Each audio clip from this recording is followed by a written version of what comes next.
Hello friend, welcome to my YouTube channel all in the exam पर आपका बहुत बहुत स्वागत है। आज हम नेशनल करिकुलम फ्रेमवर्क राष्ट्रीय पाठ्यचर्या की रूपरेखा 2005 के बारे में जानेंगे।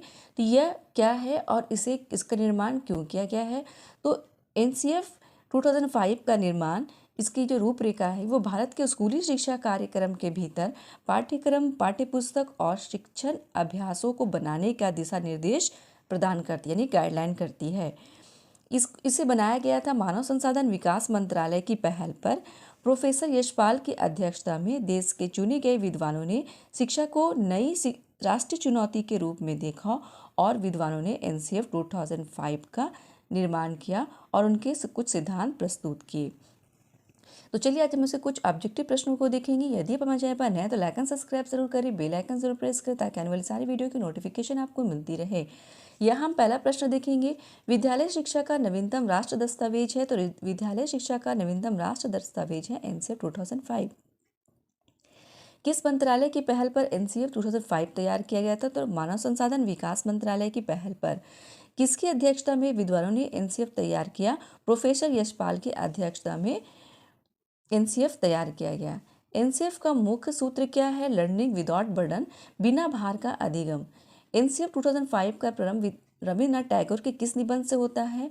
तो एनसीएफ 2005 का जो प्रारंभ है रविन्द्रनाथ टैगोर के सभ्यता और प्रगति के निबंध से होता है। एनसीएफ 2005 में बताया गया है कि सपनों के भारत को धरातल पर उतारने की युक्ति। ठीक है। करिकुलम की भाषा का शब्द है, किस भाषा का शब्द है। तो करिकुलम लैटिन भाषा का शब्द है। आगे देखेंगे, एनसीएफ 2005 की कार्यशाला कहाँ पर आयोजित की गई है। ये की गई है एनसीईआरटी नई दिल्ली में। सामाजिक अध्ययन शिक्षा का राष्ट्रीय पाठ्यक्रम कब बनाया गया। 2005 में। एनसीएफ 2005 में सामाजिक अध्ययन में कौन से मुद्दे को शामिल करने की अनुशंसा की गई थी। तो यहाँ की गई थी सभी स्तर के विद्यार्थी को लैंगिक और स्वास्थ्य संबंधी मुद्दे। ठीक है। यशपाल शर्मा समिति में कुल कितने सदस्य थे। तो यशपाल शर्मा समिति, यशपाल के जो समिति थी उसमें 38 सदस्य थे। पाठ्यक्रम निर्माण की आवश्यकता क्यों है। शिक्षा के उद्देश्य की प्राप्ति हेतु पाठ्यक्रम का निर्माण आवश्यक है। एनसीएफ 2005 का भाषा फार्मूला क्या है। तो एनसीएफ 2005 का भाषा फार्मूला त्रिभाषीय फार्मूला है। त्रिभाषी, प्रथम भाषा, द्वितीय भाषा और तृतीय भाषा। प्रथम भाषा हिंदी है, द्वितीय भाषा अंग्रेजी और तृतीय भाषा स्थानीय भाषा है।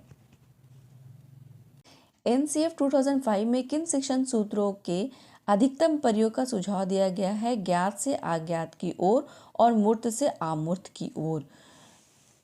एनसीएफ 2005 के अनुसार मार्गदर्शन सिद्धांत में निहित है ज्ञान को स्कूल के बाहर के जीवन से जोड़ना। एनसीएफ 2005 के अनुसार बच्चों की गलतियां क्यों महत्वपूर्ण हैं। क्योंकि यह समाधान को पहचानने में मदद करती है। शिक्षा बिना बोझ के जो एनसीएफ 2005 का प्रमुख स्रोत है, इसका अर्थ होता है पाठ्यक्रम के बोझ को कम करना। एनसीएफ 2005 सिफारिश करता है कि प्राथमिक स्तर पर गणित की शिक्षा का केंद्र होना चाहिए। कक्षा में पढ़ाई गई टॉपिक को विद्यार्थियों के दैनिक जीवन से जोड़ना। आई होप कि आपको ये हमारा वीडियो पसंद है। लाइक एंड सब्सक्राइब जरूर करें।